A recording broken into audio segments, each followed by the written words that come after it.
martial arts, classical martial arts. Modern martial arts has this idea of self-defense and fitness and all this stuff. A lot of my guys are not physically fit. A lot of my guys are fat. Well, these guys are. That's why I'm saying that. But a lot of my guys are big jumpers. And when people say to me, they say, Sensei, I want to learn, I want to get ripped, I want to get physical fit. I say, that's cool. Go to a gym. I teach martial arts. I teach martial arts. Martial arts is not supposed to be hard. If it's hard, why are you doing it in a fight? If it was hard, you'd never do it in combat. I have a lot of small women, small, tiny little women in my class. You know why? Because this art's really easy to do. You don't have to be flexible. You don't have to be physically fit. You don't have to have a lot of stamina. You don't have to, anybody can do it. Now, what this man does over here, Taekwondo, not everyone can do that. You gotta stretch like crazy. You gotta become physically fit to do those kicks. We don't do that. Okay. So, when that punch comes in, I don't try to block it. That's too hard.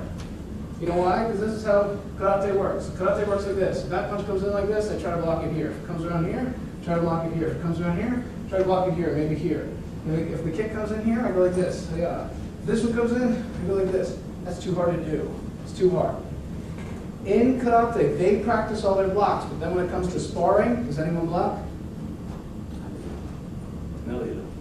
No, you don't. If you block, if you do, in sparring, then you're passing up an opportunity to hit. Because here's how it happens, guys. Here's how it happens.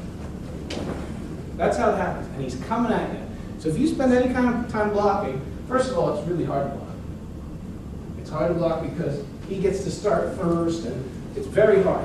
And each time I block, I'm passing up an opportunity to punch. That's fighting. What we do is warring. It's different. We don't block. When he throws a punch, I strike that attack. And I hit him where he can't strike back. Then I lock him. Then I draw my knife. That's what that was about. That's what it used to be about. For us, in modern day, it's here. And I'm looking at the next guy. Does that make sense? That's what it's about. What about multiple striking, everybody says? Well, if I'm doing it right, multiple strikes shouldn't be able to happen because of my movement. If he comes in here, I'm moving here so that other strike doesn't happen. But let's say it does, I come here, he quickly comes, here he comes quickly. Then I get to move here. And I get to damage him from places that are unseen. When he grabs me, I don't try to get out. I use that grab. That's my grab.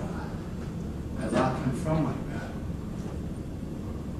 I don't do jujitsu like modern jujitsu. Modern jujitsu is different. Modern jujitsu, you know, the guys are rolling around the ground.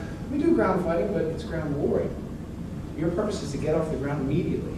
Why? Well, people are coming. Funniest thing I ever saw was there's a martial arts school that does ground fighting, and they said, such and such jujitsu, it's not, I don't want to say any names, such and such jujitsu, it's not just for men anymore. And it was teaching, it had a woman grabbing an assailant and pulling the assailant down on top of her. And I was like, this is so backwards. And I'm looking at this poster, at this big billboard, and I'm going, this is why people don't believe martial arts in our country. This is why people have a problem with martial arts. You're telling a woman to grab her assailant and pull her down on top of you. He might have just wanted your wallet, but now what is he gonna think, you know? I want your wallet. That is the craziest thing I've ever seen. Do we do ground fighting? We do ground warring for the purpose of not